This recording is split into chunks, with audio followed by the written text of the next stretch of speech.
session we are dealing with the respiration. In the two processes there, as you know, one is called as inspiration and the other one is called as expiration. You know the process of inspiration, that is breathing in. Okay, expiration or exhalation means breathing out. So here in the case of inspiration, what happens? Let us see that the size of the thoracic cavity is increasing. Which is thoracic cavity? So this one, that is the diaphragm, which separates the thoracic and abdominal cavity. Here you can see the both the lungs. Here clearly you can see, and see the part which is shown in the brown color. This membrane will be like this. Here it is shown this much only.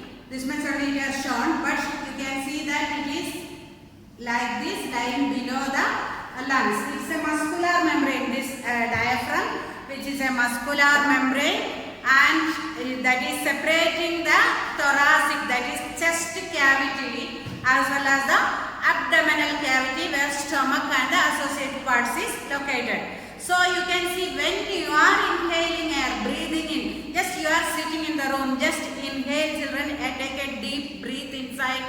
You can see that the stomach region, that is, or the abdominal region going inside, whereas the chest cavity, it is, you can see it is raising, isn't it? So why? Because air is taken in. So here you can see that the size of the thoracic cavity, and this increase is due to the combined action of the ribs and the diaphragm. Why the thoracic cavity increases in size? Due to the combined action, two action together taking place. What are those action? Action of the ribs and action of the diaphragm. So what happens to the ribs? Let us see, the ribs move upward. So the ribs, 12 pairs of ribs, you can see that ribs move upward, that is to the front, the rib moves due to the contraction of the external intercostal muscles. So what is meant by intercostal muscles? The muscles present in between the ribs and allow the movement of the ribs is called as intercostal muscles. So here you can see that what happened? The ribs moved upward and outward, upward as well as outward due to the contraction, the muscles between the ribs. Ribs are present like this, isn't it? So these are the ribs in between them you have studied.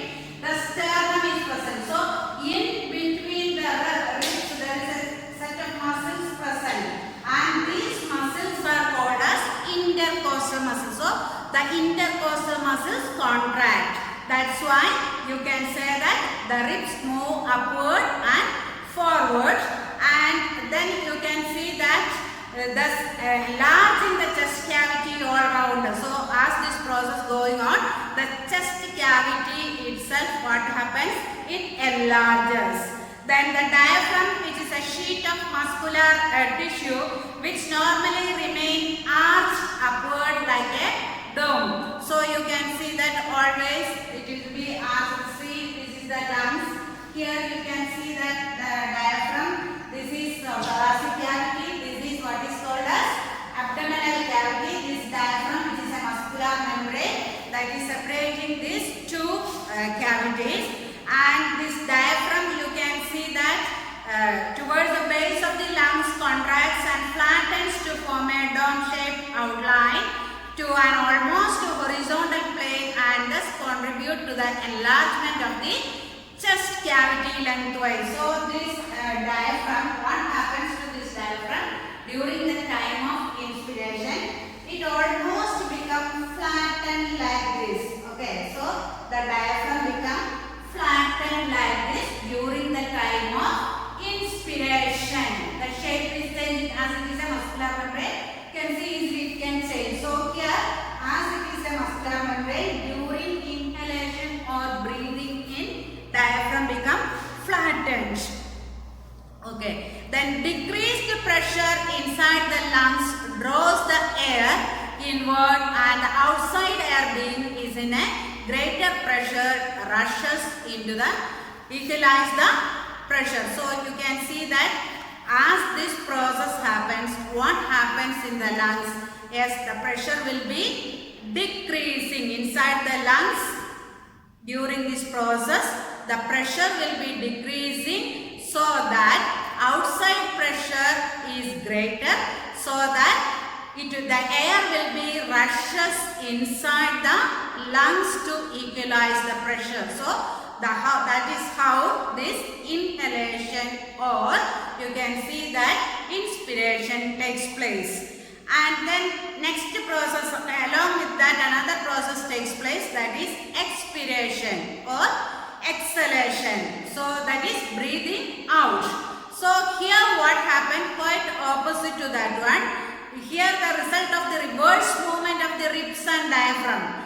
So the external intercostal muscles relax and the ribs move in automatically. So you can see that external intercostal muscles that is relaxing at that time. So first it contract, so rib came forward and front. Now these muscles are relaxed, and so what happens?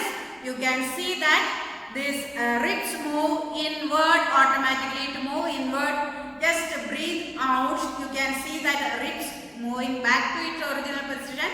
Your abdomen coming little front, isn't it? So the quite opposite action takes place here, and the diaphragm is relaxed and move upward to its dome-like outline. So here this diaphragm during expiration, it will form like this, a dome-like structure it will be forming. So it will form a dome-like structure, and again you can see that as a consequence of the above mentioned movement, the ribs and the diaphragm, the volume of the thoracic cavity is decreased and the lungs is compressed, forcing air out in the atmosphere. So due to this, when the diaphragm moves like this, just like an arm, you can see that what happens, the volume of the lungs, it becomes less. Okay, so the volume becomes less,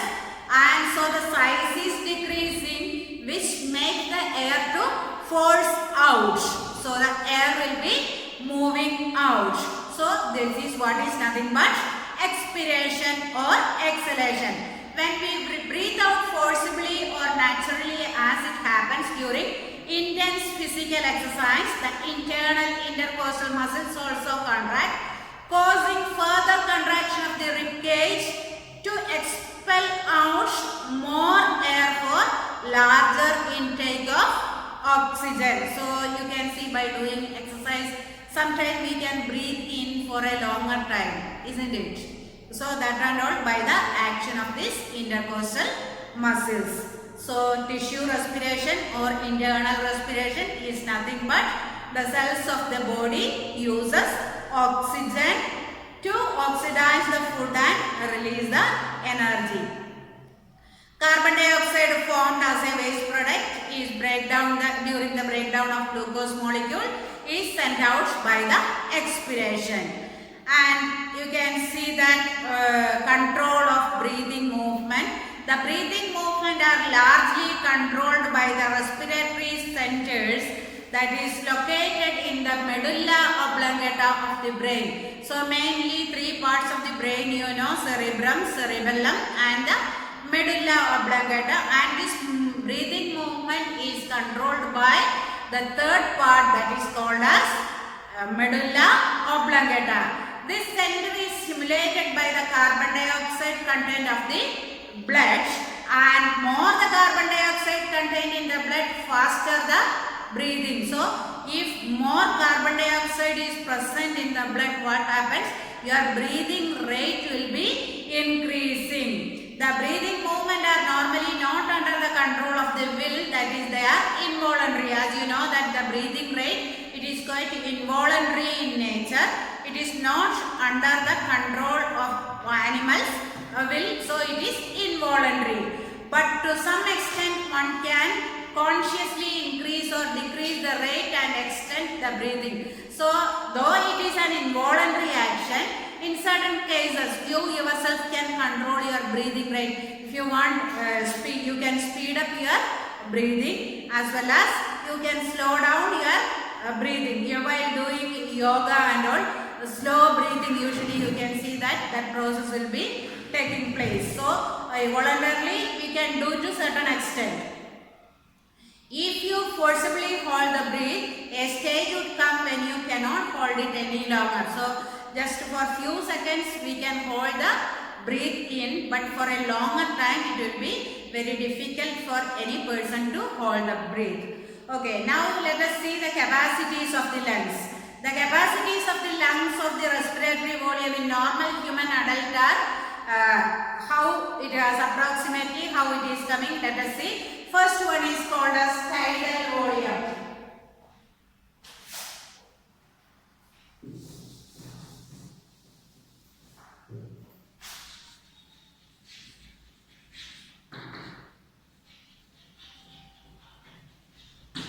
So what is meant by tidal volume? Yes, air breathed in and out at normal breathing. That is what is called as tidal volume. Is nothing but air breathed in and out at the normal breathing. That is nearly 500 ml. So tidal volume, these parts are important. So tidal volume, that is the air breathed in and out at normal breathing, and it is about 500 ml. Then what is meant by dead airspace? This is the some tidal air is left in the respiratory passage such as trachea and bronchi, where no diffusion of gases can occur, and that is nearly 150 ml of air can be held in the trachea as well as in the bronchi, and here there is no diffusion of the gases also takes place. So that is called as what? Dead airspace. So dead airspace is the space where the diffusion of gas do not take place, and where are these spaces? Yes, in the trachea as well as in the bronchi. So usually what is the amount of air left in this space? That is 150 ml.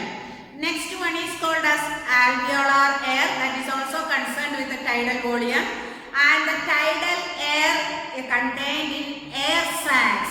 So yesterday you have seen the structure of the lungs.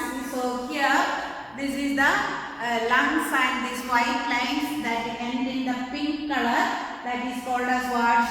Yes, air sacs. Not clearly shown, even then you can say these are called as the pink color, that is called as air sacs, and the air contained in this air sacs, that is about 350 ml. So this 350 plus dead air space, that is 150. That's how together form this 500 ml.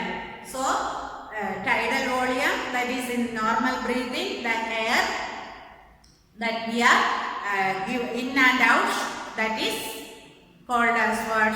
Tidal volume. It is two types. This is there. One is the dead air space where the diffusion of gases does not take place, that is in the trachea and bronchi, that is nearly 150 ml, and in the alveolar air, that is you can see 350 ml altogether, this 500 ml. Second one is inspiratory reserve volume. So second one is inspiratory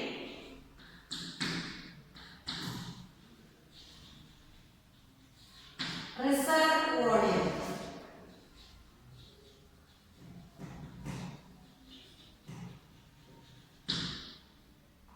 So what is meant by inspiratory reserve volume? Air that can be drawn in forcibly over and above the tidal air, that is called as also called as complemental air, that is nearly 3000 ml.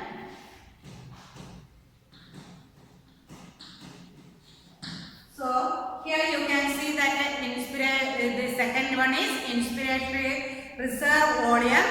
That means air can be drawn forcibly out with force. Just like that you can breathe out with force. At that time, nearly how much air can be forcibly drawn out? Okay, that is 3000 ml, and that is called as what? Inspiratory reserve volume. Then inspiratory capacity. Third term is inspiratory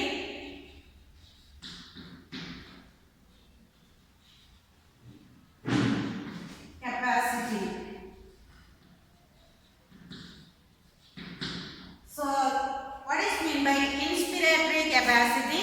Total volume of air a person can breathe in after normal expiration. That is the total volume, how much air we can take in after a normal expiration. While normally we expire it out, and the maximum amount of air one can take in, that is called as inspiratory capacity, and that is nearly 3500 ml. So this is the volume usually we can take in. Okay. Next one is called as expiratory reserve volume.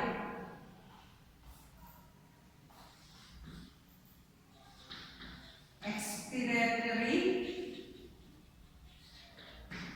reserve volume.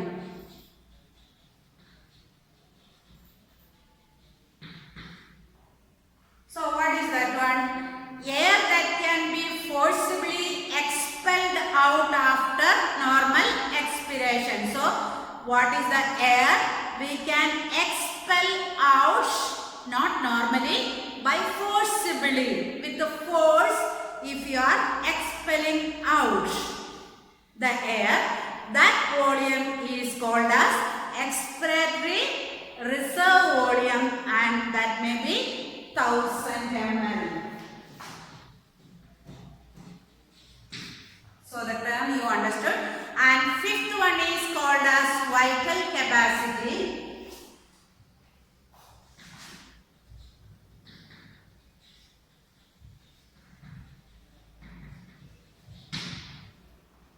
So what is meant by vital capacity? The volume of air that can be taken in and expelled out by maximum inspiration and expiration. So maximum air we are taking in and maximum air we are giving out. That is called as what? Vital capacity, and that is about 4500 ml. That is 4500 ml. Okay. So that is vital capacity, means nothing but the maximum air we can take in and the maximum air we can be given out. That is nothing but 4500 ml. Next one is residual volume.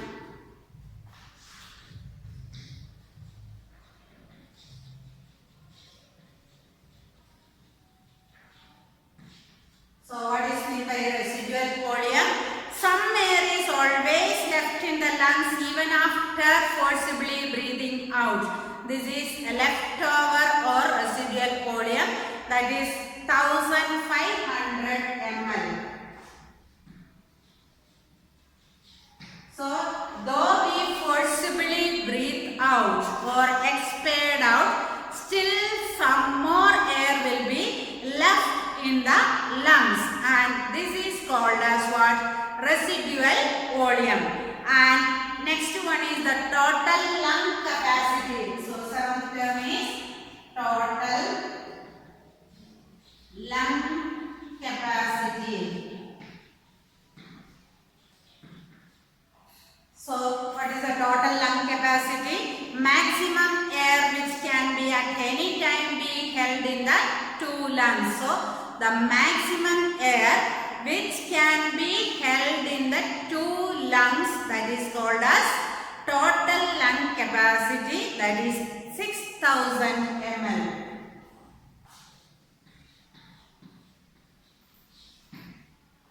So these are the terms associated with the capacities of the lung. So first one is tidal volume, that is 500 ml. Inspiratory reserve volume is 3000 ml. Then inspiratory capacity is 3500 ml. Expiratory reserve volume is 1000 ml. Vital capacity is 4500 ml. Residual volume is 1500 ml. Total lung capacity is 6000 ml. Okay. Now, inspired air versus expired air. So, the air inside the lungs is never replaced completely. As you know, while these these 7 processes you have seen, during that you understood always the lungs will not be empty. Some air will be always there in the lungs. So, it is always a mixture of air left inside the air inspired. Then, in other words, the air in the lungs is only becoming better and worse with each inspiration and expiration. So, there is no time between this inspiration. It's a continuous process, isn't it? So, here you can see that always there is a mixture of air, inspired air as well as expired air, a mixture you can see in the lungs. And quality wise, the expired air differs from the inspired air by these following ways. First, it contains less oxygen. So, the expired air contains less oxygen. It contains more carbon dioxide. Always remember, expired air or the air which is given out, it contains less oxygen and more carbon dioxide. And again, it contains more water vapor, and it is